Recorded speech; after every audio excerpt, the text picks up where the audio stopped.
Hello viewers, রিস্তাটেক চ্যানেলের আরও একটা নতুন ভিডিওতে আপনাদেরকে স্বাগত জানাই। আমরা আজকে এসএসসির একটা নতুন নোটিফিকেশন নিয়ে নতুন আপডেট নিয়ে চলে এসেছি আবার আপনাদের কাছে।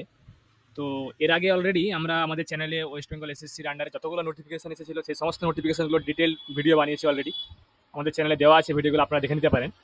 তো আজকে সেমতো আজকে আমরা আবারও একটা নিয়েছি নতুন নতুন ভিডিও, যেখানে ওয়েস্ট বেঙ্গল এসএসসির যে নতুন নোটিফিকেশানটা এসেছে সেই নোটিফিকেশানটা নিয়ে কিছু কোশ্চেন অ্যান্সার যেগুলো এসএসসি আপলোড করেছে সেগুলো নিয়ে এসেছি আমাদের চ্যানেলে। আপনারা কীভাবে সঠিক পদ্ধতিতে আপনারা কীভাবে আপলোড করবেন ফটোগুলো আপনাদের, সেগুলো নিয়ে কিন্তু অলরেডি ভিডিও দেওয়া আছে।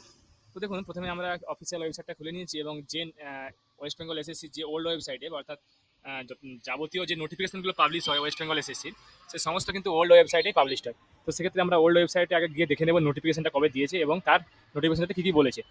ওল্ড ওয়েবসাইটে আমরা গেলাম, দেখুন এখানে আসার পরে প্রথমে একটা নোটিফিকেশন দেওয়া আছে, যেটা 7/8/2025 আপনাদের সেকেন্ড এসএলএসটির ব্যাপারে নোটিফিকেশন দেওয়া আছে এডিটিংয়ের জন্য, এবং কিছু এফএকিউ অর্থাৎ ফ্রিকোয়েন্টলি আস্কড কোশ্চেন অ্যান্সার এখানে দেওয়া আছে। তো সেক্ষেত্রে আপনারা এখানে click here two view the notice অপশনে ক্লিক করলে আপনারা নোটিশটা দেখতে পেয়ে যাবেন। আমরা অলরেডি ডাউনলোড করে রেখেছি নোটিশটা, তাই আপনাদেরকে নোটিশটা এখান থেকে ডিরেক্টলি খুলে দেখালাম। আপনারা এখানে দেখতে পাচ্ছেন যে নোটিশটা 7/8/2025 অর্থাৎ 7ই আগস্ট 2025 নোটিশ, মেমো নাম্বার দেওয়া আছে এখানে।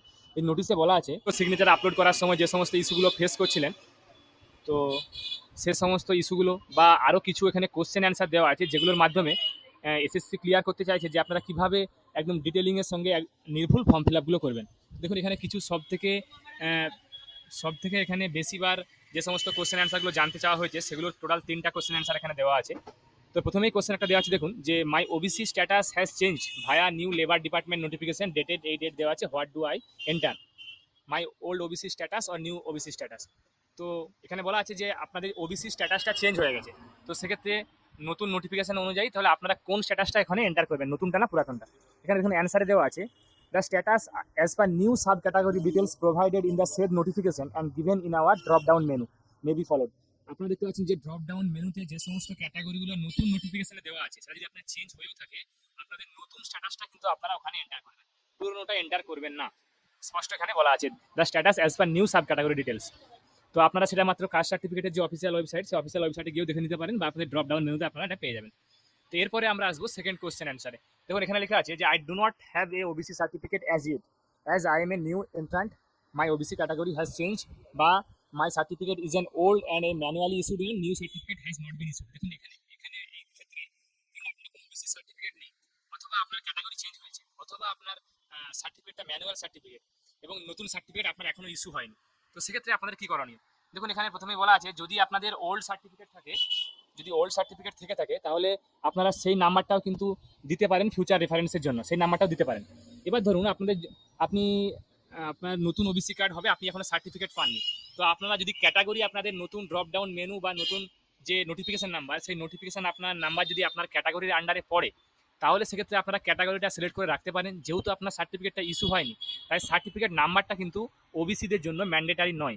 অর্থাৎ আপনার সার্টিফিকেটের নাম্বারের জায়গাটা ব্ল্যাঙ্ক রাখতে পারেন, এবং আপনারা যেহেতু যে ক্যাটাগরির আন্ডারে আপনারা পড়ছেন, সেই ক্যাটাগরিটা দিয়ে আপনারা ফর্ম ফিল আপ আপনারা এডিট করে দিতে পারেন। কিন্তু এখানে একটা কথা বলা আছে, দেখুন যে যখন আপনাদের রিটেন এক্সামিনেশন রেজাল্ট পাবলিশ হবে, তখন কিন্তু আপনাদের ফিজিক্যাল ভেরিফিকেশন হবে। ক্যাটাগরি যে ডিটেলসটা আপনারা ফিল আপ করলেন ফর্ম ফিল আপের সময়, সেটা কিন্তু আপনাদের ফিজিক্যাল ভেরিফিকেশন হবে। অর্থাৎ আপনারা যদি ক্যাটাগরি সিলেক্ট করে থাকেন, তাহলে আপনাদের রিটেন এক্সামিনেশনের রেজাল্ট পাবলিশ হওয়ার আগেই কিন্তু আপনাদেরকে সার্টিফিকেটগুলো তৈরি করে নিতে হবে। আর যদি আপনাদের ধরুন আপনাদের পুরনো সার্টিফিকেট ছিল ম্যানুয়াল সার্টিফিকেট, সেক্ষেত্রে আপনারা ম্যানুয়াল সার্টিফিকেট নাম্বার দিতে পারেন। যদি আপনাদের নিউ ডিজিটাইড সার্টিফিকেট ইস্যু না হয়ে থাকে, সেক্ষেত্রে আপনারা ম্যানুয়াল সার্টিফিকেটের নাম্বারটা দিয়ে থাকবেন ফিউচার রেফারেন্সের জন্য। পরে আপনার সেটা আপডেট হওয়ার পর আপনারা সেটা কিন্তু সেই পুরানোটা দেখিয়ে ওটা তখন কিন্তু আপনারা ভেরিফিকেশন করে নিতে পারবেন।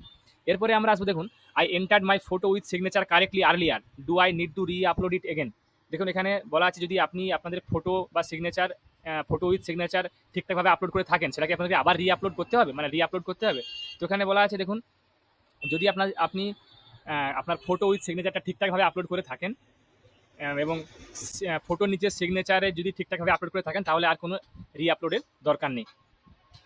এটা শুধুমাত্র তাদের জন্য অপরচুনিটি যারা ভুলভাল আপলোড করেছে ফটো এবং সিগনেচার, হয়তো অনেকেই ফটো শুধু আপলোড করে দিয়েছে বা অনেকেই ঠিকঠাকভাবে আপলোড হয়নি। তো সেক্ষেত্রে তাদের জন্য একটা অপরচুনিটি। এখানে দেখুন একটা নোট দেওয়া আছে যে ইনকারেক্ট বা incomplete uploading of photo and signature will lead to cancellation of candidature. অর্থাৎ আপনারা যদি ভুলভাল কোনোভাবে আপলোড করে থাকেন, সেক্ষেত্রে কিন্তু আপনার অ্যাপ্লিকেশনটা ক্যান্সেল হতে পারে। তো আশা করি যারা যারা আমাদের ভিডিওটা দেখলেন তারা হয়তো তার কাছে আপনার হয়তো এই ব্যাপারটা নিয়ে এই নোটিশটা নিয়ে পুরোপুরিভাবে বিষয়টা ক্লিয়ার হয়ে গেল, আপনার কাছে কোনো কনফিউশন থাকলো না।